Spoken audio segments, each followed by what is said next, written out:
Hello everyone, Modified666 here and welcome back to my channel.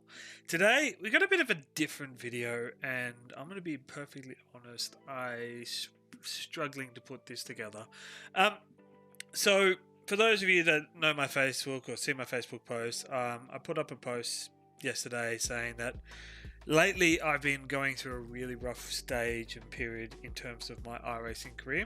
I've been having a lot of really troublesome races, a lot of DNFs, a lot of incidents. My iRating's been crashing, going down a lot. And I've been finding it really hard and really frustrating to stay motivated to keep going back to iRacing just because of the quality of driving and the standards and stuff like that.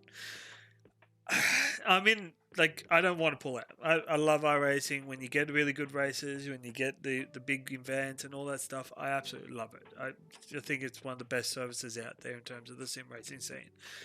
The flip side is that there is just so much that happens on the track with dealing with people that are amateurs drivers that are making mistakes. And yeah, so what we're going to do is I'm going to go back and I'm going to have a look at a particular race that I had earlier in the week, and I'm going to have a look at an incident that eventually took me out of the race due to the damage, and try to give a bit of an honest reflection of the incident, if there's anything I could have done differently, and just give you a bit of an insight as to how the emotions go through me when an event like this happens. So what I'll do is I'll start off with a bit of the normal recording that I went through, show you guys my quality lap, what I was really happy about, and those sort of things, reflect on a couple of things that I could do better, and then we'll look at the incident and then talk about after the race overall. So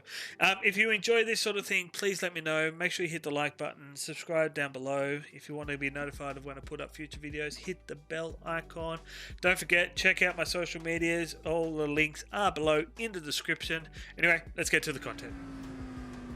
Alrighty, here we are, coming up to the green flag.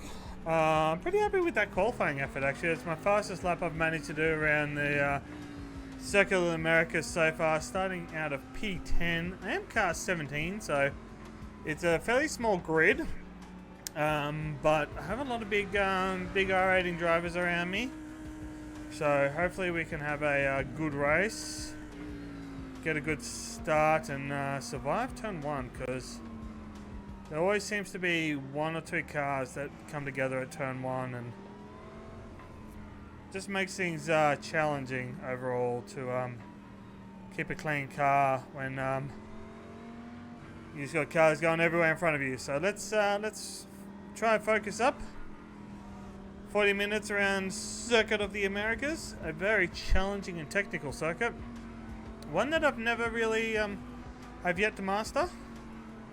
I'd say okay, get ready. I've done mastered many tracks, but yet to find my real way around this place. So focus on keeping it clean. Let's go. Green, green, green. Just going to quick pause here. Keep an eye on the mirror as we drive up to turn one. See what I'm seeing and what I'm paying attention to as I go for my braking.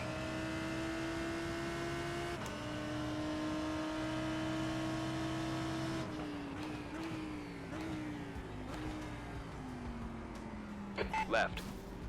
Oh, Clear on the left side. are you guys absolutely real? You guys are complete morons. My God. Alrighty, so here we are with the TV1 external cam, start of the race, blue Audi, looking very aggressive. You can already see I've gotten a good start and he's sort of balked back there with two cars in front of him. He's looking to the inside, the Ferrari blocks, so he goes to the outside, the Ferrari comes across, so he sweeps across, they make contact.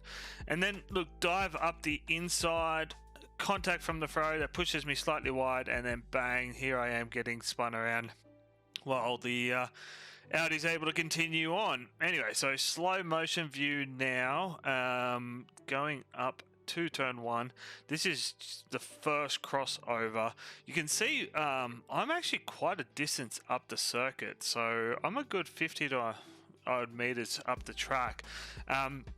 And one of the things I definitely noticed was the fact that right here, that I'm seeing in this rear view, this Audi coming diving up, I'm expecting him on the inside. So I'm turning in, going for my racing line, and I'm straightening the wheel thinking there's going to be a car up on the inside of me. So I'm giving racing room on the inside, car's width, which and cost the Ferrari, because he bumped into the back of me, gave the Audi the confidence to push wide, but the Audi had nowhere to go. He was nowhere near enough room off the side of the track for two cars on his outside, and he should have known he was three wide there. Alrighty, so while we're at it, there was one other thing that I noticed during the editing of this video, and was something that had escaped me a little bit in terms of the brakes, and something I was developing a bad habit of. So you see turn 1 here, that brake trace, I'm at 100% brake pedal pressure. I have the brake pedal, I had the brake pedal short calibrated, I should say, before making this video. I've since recalibrated since then and been working hard to adjust my braking pressure. But one of the things I'm finding is I love the HE Sprints. They are a fantastic pedal. I wish I had a heavier load cell than 65 kilos. 65 kilos just feels too light for my braking foot, and I very, very easily am able to get that brake pedal to maximum force. So during these laps, I'm sitting there braking hard, thinking that I'm braking threshold braking, but I'm actually putting 100% pressure. There's a perfect example of it again, into that brake pedal as I'm going into these heavy braking zones, and it's just full ABS, relying solely on the car to save me from my mistake. So it's been a bit of a wake-up call in terms of my my driving and my pace and experience. And there you go again, a nice long solid brake application going into the hairpin there at the end of the long straight. I was at the time happy with this lap until I went back and actually watched the brake traces and watched my telemetry, and it just proves to me that, like, you never stop learning, and you've always got to be ready to take that step to look at yourself and have a hard think about what you're actually doing and where you can go better in that. Coming around the last couple of corners now, the crew chief is giving me updates of where everyone else is, and I'm sort of looking at my relative on my screen going, I'm up, okay, this is looking good, and then bang, nice 204, 204.9. And 3 days later, Seb coming in to finish off this video. I nearly did put this out, and I still am questioning if this is the right call to put this video out there, but I feel like I want to be honest with you guys as to what I'm going through. This recording is post VRS Enduro on Saturday night, where we had a really good race. If you haven't seen the live stream in the videos in my channel, check it out. Me and Ben had a good event. I was still not happy with my driving, but as you saw in that qualifying stuff, my brake traces and brake pressures and everything else were just something I was not happy with. So I spent a few days leading up to the 3-hour enduro working on my brakes. As I said during that qualifying thing, I've recalibrated my brake pedals and I'm getting better at not pushing 100%. I'm being more conscious of it. I've turned my tire sounds up. I have those sort of cues now to help me understand when I'm over braking the car. So fingers crossed that's going to lead to performance growth and other things as I continue onwards and that. And then next season I'm contemplating whether it's a change from the GT3s to maybe the GTE or something that doesn't have ABS to punish me more when I make those braking mistakes, so that it's not reliant on me looking at a brake trace or hearing ABS noises. I actually get a physical, immediate response when I'm over braking the car. So that's a conversation that's going on in the background between myself and the team and some other drivers of what we're looking at doing next season. But otherwise, thank you everyone for tuning in. If you enjoyed this sort of stuff, let me know. comment down below. This was not easy for me to make. I felt very vulnerable and exposed putting myself out there like this in terms of what is going through my head and the emotions and stuff with it.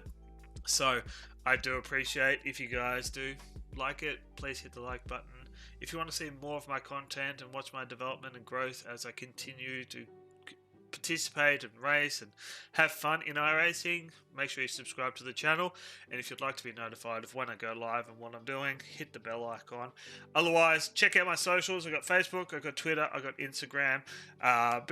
Go check them out, and I try and post stuff up there occasionally. I'm not super regular on there, but I do post on them. Otherwise, have a wonderful day. Thank you, and I'll see you on the next one.